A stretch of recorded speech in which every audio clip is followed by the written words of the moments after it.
এই পৃথিবীর 5টি চরম সত্য।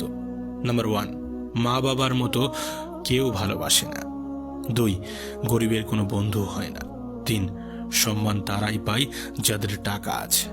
4, মানুষ সুন্দর মন দেখে নয়, সুন্দর রূপ দেখে ভালোবাসে। আর 5, আপনজনগুলোর থেকে পৃথিবীতে বড় শত্রু আর কেউ হয় না। জীবনে এই 3টি কথা সব সময় মনে রেখো। 1, যে তোমাকে সাহায্য করে তাকে কখনো ভুলে যেও না। 2, যে তোমাকে ভালোবাসে তাকে কখনো ঘৃণা করো না। 3, যে তোমাকে বিশ্বাস করে তাকে কখনো ঠকিও না। জীবনে এই 5টি জিনিস খুঁজে পাওয়া খুবই কঠিন। 1, নিজের মনের মতো মানুষ। 2, নিষ্পাপ একটা মন। 3, কষ্টের ভাগিদার। 4, নিঃস্বার্থ ভালোবাসা। আর 5, বিশ্বাসী বন্ধু। সম্মান এই জিনিসটা অনেকটা ওই নিউটনের 3য় গতিসূত্রের ন্যায়।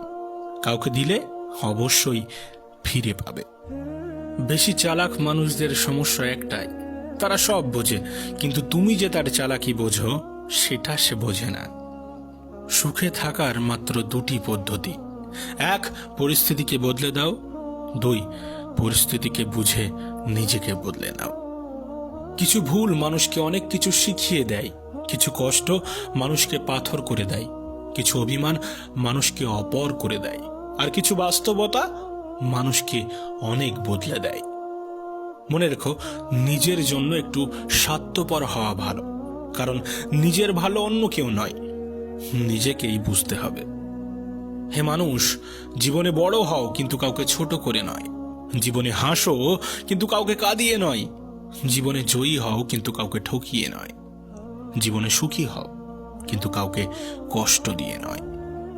আসলে বইয়ের পাতা মানুষকে যা শিক্ষা দেয়, জীবনের পাতা তার চেয়ে অনেক বেশি কিছু শিখিয়ে দেয়।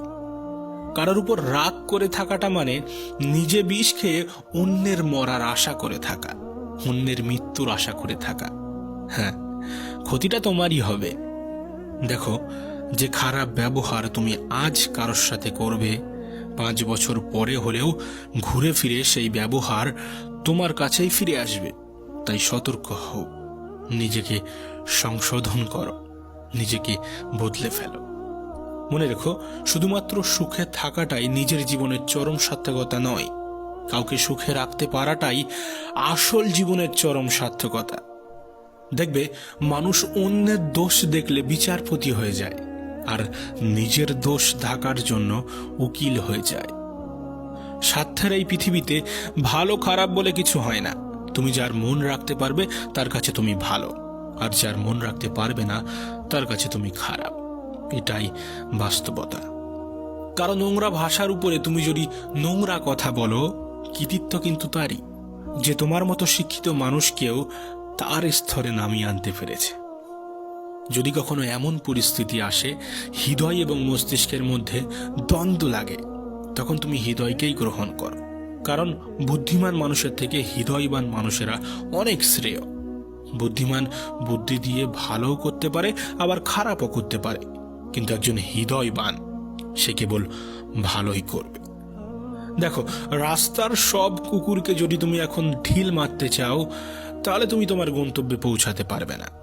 তাই কিছু জিনিসকে ইগনোর করো। হয়তোবা এটা বয়সের দোষ, কিন্তু মনে রেখো, মেয়েদের পিছনে ছুটে ভালোবাসা ভিক্ষা চাওয়ার জন্য তোমার বাবা মা কিন্তু তোমাকে জন্ম দেয়নি। কর্মের পিছনে ছোট, কর্ম ভালো হলেই মেয়ের বাবা মা তোমার পিছনে ছুটতে থাকবে। শুনতে খারাপ লাগলেও এটাই বাস্তব, এটাই সত্য। একটি ক্ষুধার্ত পেট, একটি খালি পকেট, একটি ভাঙা হৃদয় যা শিক্ষা দেয়, যে শিক্ষা দেয়, এই পৃথিবীর কোনো বইয়ের পাতায় সেই শিক্ষা পাওয়া যায় না। এই পৃথিবীর সব থেকে নিরাপদ স্থান কোনটা জানো? হ্যাঁ, মায়ের কোল। আজকের দিনে ভদ্রতার কোনো মূল্য নেই, কারণ এই ভদ্রতাকে সবাই দুর্বলতা ভাবে।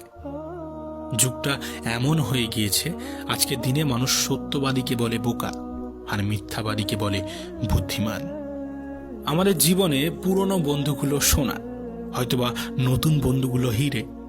তাই বলে নতুন বন্ধু পেয়ে পুরনো বন্ধুকে ভুলে যাওয়া উচিত নয়। মনে রেখো, সোনা দিয়েই কিন্তু আংটিতে হিরে ধরে রাখতে হয়। ছোটবেলায় আমরা পেন্সিল ব্যবহার করতাম, আর আজকের দিনে কলম ব্যবহার করি। তার কারণ হয়তোবা ওই ছোটবেলার ভুলগুলো সংশোধনযোগ্য ছিল, কিন্তু বড়বেলার ভুলগুলো হয়তোবা সংশোধনযোগ্য নয়। একটা লাইন আমাকে প্রচুর মোটিভেট করে। বাঘ সামনে লাফানোর জন্য এক পা পিছিয়ে যায়, ঠিক তেমনই জীবন যখন তোমাকে পিছনে ঠেলে দেবে তখন ভেঙে পড়ো না। আসলে জীবন তোমাকে সামনে এগিয়ে যাওয়ার জন্য জায়গা করে দেয়, সুযোগ করে দেয়। কখনো অপরের সাথে নিজেকে তুলনা করো না। মনে রেখো, এই পৃথিবীতে উপরওয়ালা সকলকে ইউনিক ভাবে পাঠিয়েছেন। সকলের মধ্যে কোনো না কোনো নিজস্ব সত্তা, নিজস্ব ক্ষমতা আছে, আর তুমিও তার বিকল্প নও। আসলে তুমি কতটা সুন্দর সেটা তোমার রূপ দেখে নয়, তোমার মন দেখে বোঝা যায়। আর তুমি কতটা শিক্ষিত সেটা তোমার ডিগ্রি দেখে নয়, তোমার ব্যবহারে প্রকাশ পায়। তুমি কতটা ভালোবাসো সেটা তোমার উপহার দেখে নয়, তোমার তার প্রতি আচরণ দেখেই বোঝা যায়। সম্মান হলো অনেকটা ওই আয়নার মতো। তুমি অন্যকে, অপরকে যতটা সম্মান দেবে তার থেকে অনেক বেশি সম্মান রিটার্ন পাবে, ফিরে পাবে। দিনের চলার পথে, সারাদিন চলার পথে যদি তুমি কোনো বাধার সম্মুখীন না হও, তাহলে ভেবে নিও তুমি ভুল পথে হাঁটছ। পেটের দায়ে যারা সামান্য চুরি করে, আমরা তাদের উপরে অত্যাচার করি। যদিও এই চুরিটাও ঠিক নয়, তবে কিছু শিক্ষিত মানুষ যারা কলমের খোঁচায় কোটি কোটি টাকা চুরি করে, আমরা তাদেরকে কেন সম্মান করি? এই পৃথিবীতে সাপ ছোবল দেয় আত্মরক্ষার জন্য, আর মানুষ ছোবল দেয় স্বার্থ রক্ষার জন্য। 3 দিন না খেয়ে থাকো, এই সমাজ তোমাকে দেখবে না, কিন্তু একদিন অন্যায় করে দেখো, এই সমাজ তোমাকে নিয়ে বিচার বসাবে।